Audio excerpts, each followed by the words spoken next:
शंकर नारायण नारायण नारायण शंकर नारायण नारायण सतगुरु नारायण नारायण नारायण सतगुरु नारायण नारायण नारायण भज मन नारायण नारायण नारायण भज मन नारायण नारायण नारायण बोलिए सतगुरुदेव भगवान की जय।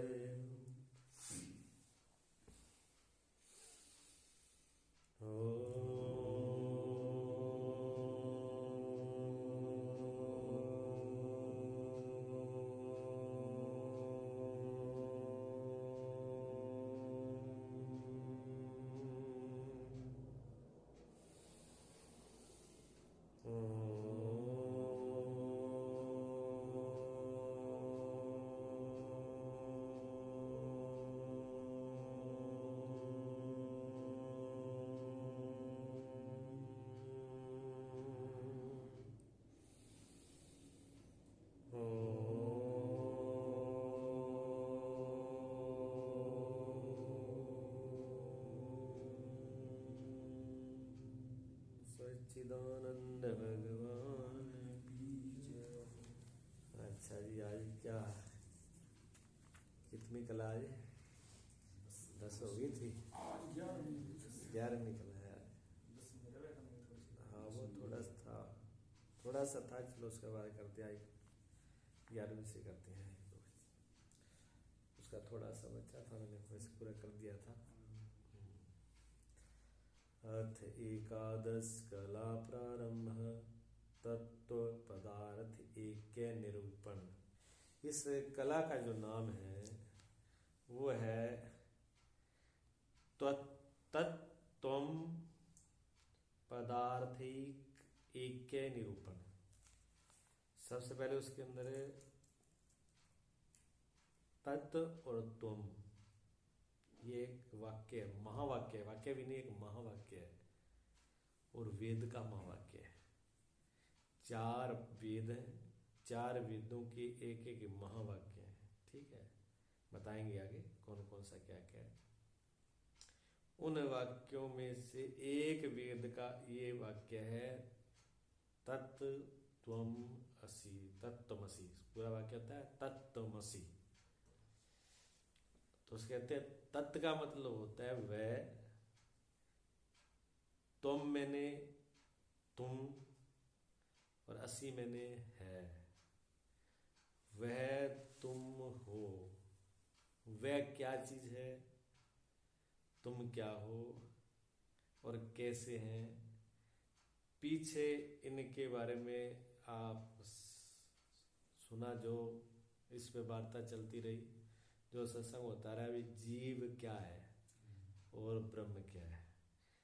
10वें अध्याय में हमने ये भी पढ़ा था भी जीव जो है वो एक प्रतिबिंब है सूर्य का, और सूर्यो बिंब है। सूर्य जो है वो परमात्म सत्ता है और जो उसका प्रतिबिंब है वो जीव है। और वो प्रतिबिंब पड़ा किस कारण से, क्यों बना। सूरज की किरणें तो सभी जगह बन रही हैं, लेकिन किस जगह पर बना, वो सब जगह क्यों नहीं बना। प्रतिबिंब सभी जगह क्यों नहीं बना। तो प्रतिबिंब 2 ही जगह बनता है, जहां तो जल हो और जहां फिर शीशा हो। जहां तो शीशे में दिखता है और जहां फिर जल में दिखता है, और कहीं नहीं दिखता। हम भी अगर अपना मुख देखना चाहें दीवार में, तो दीवार में अपना मुख हमको दिखेगा नहीं। दीवार मिट्टी है, पारदर्शी नहीं है। शीशा भी मिट्टी है, पारदर्शी नहीं है। अभी जब चक्का में प्रोग्राम कर रहे थे हम, तो एक गुड़िया थी बम्बई से पढ़ी हुई थी, बम्बई रहती थी वो, तो अच्छी पढ़ी लिखी थी, साइंस में पढ़ी हुई थी वो। तो साइंस वाले थोड़े से जल्दी से किसी बात को नहीं मानते हैं, उनकी एक संस्कार पढ़ाई लिखाई थोड़ी सी अलग होती है। लेकिन अगर कोई प्रैक्टिकल से कोई अच्छी तरह से समझना चाहे तो साइंस के व्यक्ति भी बहुत अच्छे से समझ लेते हैं, ऐसा नहीं कि नहीं समझते, लेकिन समझना चाहे तो मूर्ख से मूर्ख अनपढ़ आदमी भी समझ लेता है, और समझना न चाहे तो पढ़ा लिखा भी महामूर्ख होता है, वो और ज़्यादा बर्बादी करता है, क्योंकि उसके पास जो दिमाग है, जो पढ़ाई लिखाई की है, वो गलत प्रयोग करता है उसका।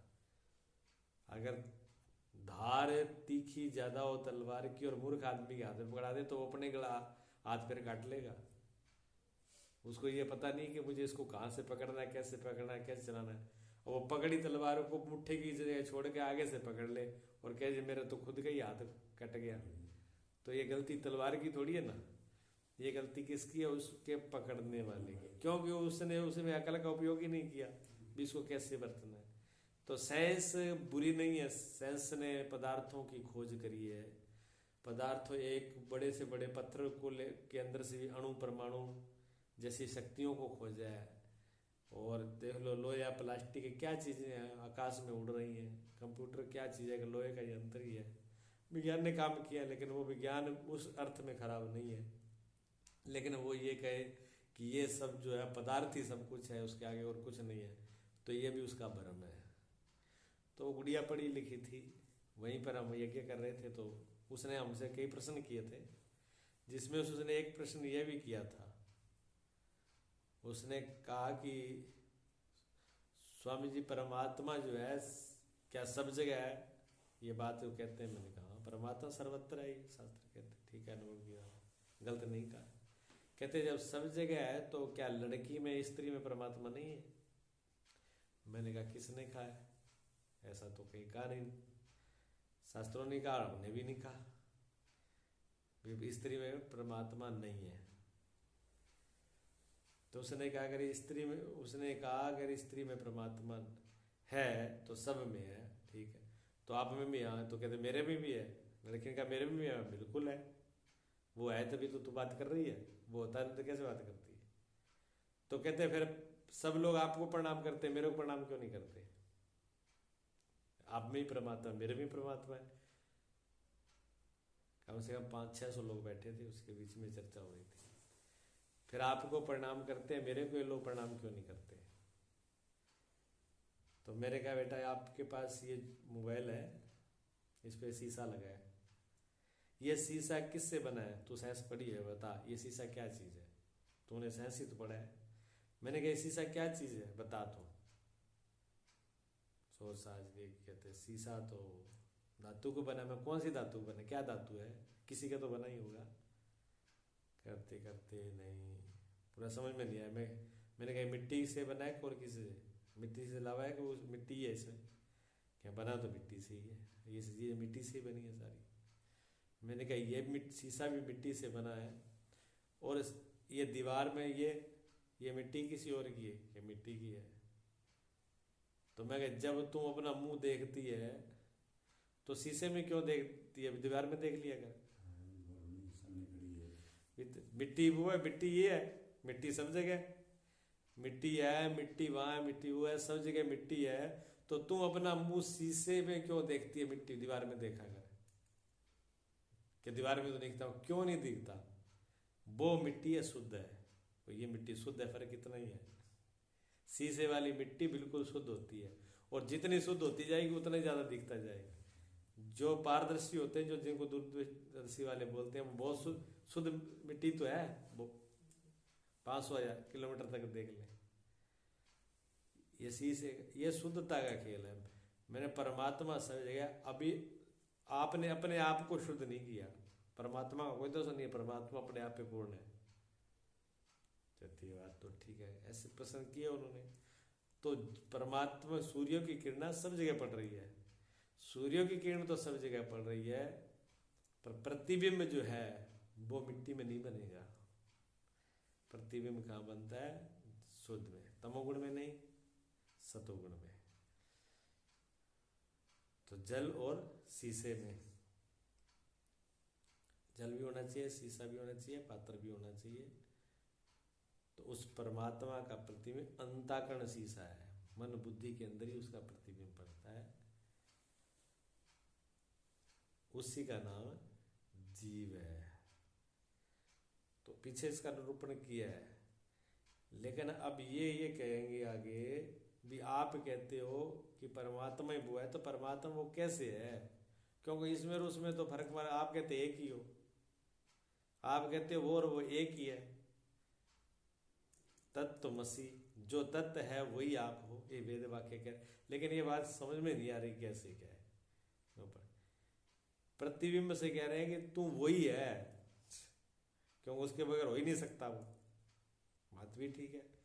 लेकिन उनमें कहते हैं उनके प्रतिबिंब के लक्षण, प्रतिबिंब के लक्षण और बिंब के लक्षणों में फर्क है। सूर्य वाले लक्षण तो एक भी नहीं है इसमें, शीशे वाले सूर्यों में, तो हम कैसे मान लेंगे कि ये तुम और वो एक ही है? वो तो सर्वज्ञ है, ये तो नहीं जानता है कल का ही, यहाँ का यहाँ बैठा तो इसको बाहर क्या हो रहा है, किस बार के यही पता नहीं इसको, और वो सबको ही जानता है। इसके पास इतनी की शक्ति है, वो सर्वशक्तिमान है। ये जन्मने मरने वाला है, मिटने वाला बनने वाला है, वो हमेशा एक सा ऐसा रहता है। वैसे बिंब के अंदर तो फोटो तो वैसी आकार तो वैसे दिख रहा है, ना वैसी उसमें गर्मी है, ना उसके अंदर आंच है, ना किरण है, तो सूर्य वाले बिंब को कैसे मान लें प्रतिबिंब को वो है? बात सब जची नहीं बात। तो आप तो वही कह रहे हो एक कैसे है, इस महावाक्य का अर्थ हमको उसका निरूपण करेंगे। उसका ना पदार्थ, ये जो तत्व है इसका एक है, ये दोनों एक है, इसका निरूपण में इसकी व्याख्या की जाएगी, निरीक्षण किया जाएगा, एक एक बताया जाएगा भाई ये एक कैसे है, जीव और ब्रह्म, ये आत्मा परमात्मा दोनों हैं कैसे एक है, किस तरीके से एक है। हाँ बात तो ये बता दिया था, भी शीशा हटा दो तो क्या, वो तो शीशे की वजह से है, शीशा हटा दो, वो जो शीशे में दिख रहा है वो है ही नहीं, वो तो वही है, वो उसी की तो छाया आ रही है। हाँ अब जिसको ये बात समझ आ गई उसको तो आगे जरूरत नहीं है, उसके तो आगे अध्याय पढ़ने की जरूरत नहीं है। अगर अर्जुन को पहले अध्याय में ही अगर समझ में आ जाती कि प्रभु आपने जो कहा है मुझे समझ में आ गया, ठीक है, और मैं आपकी बात मानने के लिए तैयार हूं, आप जो कहो इसकी आज्ञा का पालन करूंगा, तो पहले अध्याय पर ही गीता पूर्ण हो जाती, 18 की जरूरत ही नहीं, ठीक है ना। समझाते गए 1 2 3, एक बार समझाया वो समझ में नहीं आई, भगवान ने कहा ये भी फेल हो गया पहला, फिर दूसरी दवाई, जैसे मरीज कोई होता है ना, उसको एक दवाई देते हैं डॉक्टर, एक काम नहीं करी उसने हटाओ, फिर दूसरी दवाई देते हैं, फिर तीसरी, फिर चौथी, कोई तो दवाई लगेगी इसको, हाँ, फिर टीका बोतल मांगेगा जैसे हो, फिर कहते आयुर्वेद एलोपैथी नहीं तो आयुर्वेद दो, आयुर्वेद होम्योपैथिक दो, नहीं एक्यूप्रेशर वाली लगाओ, कशु तो लग, सारी दवाइयां बदल के कुछ ना कुछ करते रहेंगे, कुछ नहीं तो फूंका फांकी करो। तो अलग अलग उपाय किए जाते हैं जब तक वो रोग नहीं, तो भगवान ने अलग अलग युक्तियों को बताते बताते 18वें अध्याय में जाते कहते हैं बस अब मुझे नष्टो मोहा स्मृति लब्धा, कहते मेरा मोह जो है प्रभु वो नष्ट हो गया है, ये मेरा मोह ही था, वो मोह मेरा नष्ट हो गया, स्मृति लब्धा, जो मेरी यादाश्त खराब हो गई थी, मेरी बुद्धि खराब हो गई थी ना, वो बुद्धि मेरी अब ठीक हो गई, अब मैं सेंटर में हूँ, अब आप जो कहोगे मुझे मान्य है, अब मैं आपकी शरण में हूँ, अब आप जैसे कहते हो वैसा करने के लिए तैयार हो, मेरा भ्रम दूर हो गया। जब उसकी समझ में आ गई तो भगवान ने तो 18वें अध्याय पे गीता पूर्ण हो गई, ठीक है। अगर ये पहले ही समझ में आ जाता है, अधिकारी है ना, तो अगर 10वीं कला तक की अगर समझ में आ गई होती तो क्या पता आगे की कला की जरूरत ही नहीं थी, ये भी है। पर किसको कहाँ समझ में आ जाए, किस तरीके से आ जाए, बात एक ही समझाई जा रही है, तरीके अलग अलग है, तरीके अलग अलग है, बात तो एक ही समझाई जा रही है। पूरी तरह से बुद्धि के अंदर निरीक्षण हो जाए, पूरी तरह से बुद्धि के अंदर ये बात बैठ जाए कि ये जो बोला जा रहा है ये बिल्कुल सत्य है, और ये मेरे अंदर मुझे अनुभव हो रहा है, जैसे लक्षण इसमें बताए हैं वो लक्षण मेरे में घट रहे हैं, बिना लक्षणों के तो पता ही नहीं चलेगा। अब कहते हैं ये बुखार है इस आदमी को, तो बुखार कैसे है, कैसे पता लगे हमें कि इस आदमी को बुखार है? तो बुखार के लक्षण उसके देख के बताएंगे ना। बुखार के क्या लक्षण है? शरीर गर्म हो रहा है, नब्ज तेज चल रही है, आंखें गर्म हो रही हैं, आंखें जल रही हैं, ठीक है, मुंह लाल हो रहा है, और शरीर काम नहीं कर रहा, शरीर टूटने लगा है, बेचैनी बढ़ने लगी है, सारे देख करके कहेंगे बुखार हो गया। बिना थर्मामीटर लगाए, बिना कुछ किए बंदा बता देता है भी बुखार है, ठीक है ना। ऐसे हर रोग के लक्षण होते हैं। शुगर वाला जो है, जिसको शुगर होती है वो तुरंत समझ जाता है मेरी शुगर बढ़ गई या घट गई। ऐसे बीपी के लक्षण होते हैं। बीपी ज़्यादा हो तो क्या है, बीपी ज़्यादा होता है तो लक्षण बताने शुरू कर देते हैं।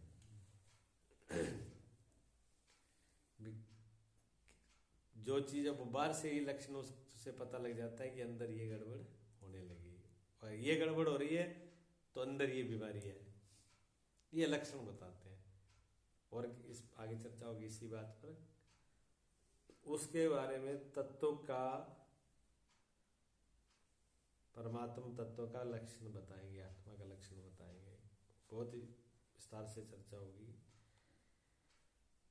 वाच्य और लक्ष्य लखी तत् तुम पद, लक्ष्य दुहु कर एक दृढ़ावे, भिन्न जो देसें काल सो वस्तुरु, धर्म समेत उपाधि उड़ावे, जन्म तिथि लय कारक माथिक, जानन हार सभी जग भावे, ईश्वर वाच्य सुहै तत्पदहि, ब्रह्म सु लक्ष्य उपाधि अभावे, संतति मानत आप ही परे, परतंत्र अविद्या अल्प जनावे, तुम पद वाच्य सुजीव विचित, लक्ष्य सुसाक्षी उपाधि दृढ़ावे, वाच्य दुअर्थ ही भेद वी है पुन, लक्ष्य विभेद नरंचक गावे,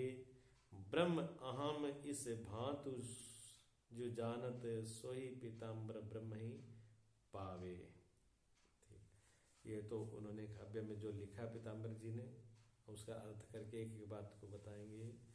तो पहले जैसे मैं क्या कहते तत्व, तत्व तत्पद सो क्या है, ये तत्व क्या है, तत्व मैंने कहा वह, वो तत्व क्या है, तो यह कहते साम वेद की छांदोग्य उपनिषद के षष्ठ पाठक अध्याय विषय, श्वेत केतु नाम पुत्र के प्रति तिसके पिता उदालक मुनि ने उपदेश किए तत्वमसी महावाक्य का जो प्रथम पद है सो तत्पद है। ये का सिर्फ इतनी बात पूछिएगा तत्व ये क्या है, तो उन्होंने कहा कि तत्व जो है ना, पहले तो साम वेद, वेदों में साम वेद, वेदों में सामवेद, उसी सामवेद से एक उपनिषद बना है, उसका नाम है छांदोग्य उपनिषद, ठीक है। उसके अंदर वार्तालाप है एक दूसरे, जैसे अर्जुन और भगवान कृष्ण का गीता में संवाद है, इससे इसी प्रकार जो छांदोग्य उपनिषद है उसमें संवाद है किसका, गुरु शिष्य है नहीं, पिता और पुत्र है। जो पुत्र है वो तो शिष्य है, और पिता जो है ऋषि, उद्दालक ऋषि, वो उनके वो गुरु है। उद्दालक ऋषि अपने पुत्र श्वेत केतु को उपदेश देते हैं, मंत्र देते हैं, ज्ञान देते हैं, तो कहते हैं तत्वमसि, तू वही है। तो तत्व तुम असी, तीन शब्द हो गए ना, एक तत्व, एक तुम, एक असी, तो तीन शब्द हो गए उसमें। तो पहला, उसका जो पहला पद है, पहला तीन चरण है, 1 2 3, तीन पद हुए, 1 2 3, जो पहले वाला है वो तत्व, उस महावाक्य का वो प्रथम पद है, ठीक है। ऐसी अविद्या उपाधि वान है, ये अविद्या उपाधिवान से लिया गया है, नहीं उसमें कहते इसी तत्वमसी की न्यायी, ये तो सामवेद का हो गया, पहले सामवेद का तो तत्वमसी है, उसका मतलब साधारण अर्थ बता रहे हैं, सिंपल, विभो तू ही है। ठीक। दूसरा वेद ऋग्वेद। ऋग्वेद का महावाक्य क्या है? प्रज्ञानम ब्रह्म। प्रज्ञानम ब्रह्म। जो ज्ञान है, जो प्रज्ञा में ज्ञान होता है, जो ज्ञान है ना वही परमात्मा है। ज्ञान ही परमात्मा है। ये ऋग्वेद का महावाक्य है, प्रज्ञानम ब्रह्म। ठीक। तीसरा महावेद कौन है? यजुर्वेद। तीसरे वेद का नाम है यजुर्वेद। यजुर्वेद का महावाक्य है अहम ब्रह्म अस्मि। अहम ब्रह्म अस्मि। अहम मैंने मैं, ब्रह्म मैंने परमात्मा, असी मैंने है, मैं ही परमात्मा हूं। देखो, गुरु तो पहले में क्या कह रहे हैं? पहले सामवेद में गुरु शिष्य से कहते हैं तत्त्वमसि, वो परमात्मा तू ही है। उसी बात को यजुर्वेद का महावाक्य कहते हैं तू ही परमात्मा है। मैं यानी तू नहीं, अहम मैंने मैं ही परमात्मा हूं। कौन बोल रहा है? अब शिष्य बोल रहा है या गुरु बोल रहा है? अब गुरु कहते हैं मैं ही परमात्मा हूं, दूसरा कोई नहीं है। और चौथे में क्या है? चौथा है अथर्ववेद है। अथर्ववेद, सामवेद, ऋग्वेद, यजुर्वेद, अथर्ववेद। अथर्ववेद का महावाक्य है अयम आत्मा ब्रह्म। अयम आत्मा ब्रह्म, ये मेरी आत्मा ही ब्रह्म है। चारों वेद के 4 महावाक्य, ये महामंत्र हैं। ये महामंत्र क्या बता रहे हैं? कि आप ही परमात्मा हो। अब जिन्होंने गुरुजी से उपदेश लिया है उनका भी मंत्र यही बताता है। जब यही बताता है तो ये समझ लो चारों वेदों का सार गुरुजी ने आपको बता दिया एक शब्द में। ठीक है, चारों वेदों का सार एक शब्द में बता दिया, लेकिन उसका ज्ञान नहीं है तब तक तो वो शब्द ही मालूम पड़ता है भाई क्या है, बता दिया। ना तो उसमें ब्रह्मा का नाम, ना विष्णु का नाम, ना शिव जी का नाम, ना देवी का नाम, ना देवा का नाम, ना भूत का, ना प्रेत का, पता नहीं क्या भला बता दिया कि वो तू ही है, सो तू है। और सो तो तू है, लेकिन समझ में नहीं आया वो सो तू है क्या और कैसे है। और वही बात चारों वेद बता रहे हैं। तो चारों वेदों का सबका निचोड़ गुरु ने एक शब्द में बता दिया कि वो है, लेकिन उसको समझने के लिए पूरी जिंदगी लग जाती है। और पूरी जिंदगी में अगर उसको समझ लिया जाए तो समझो भी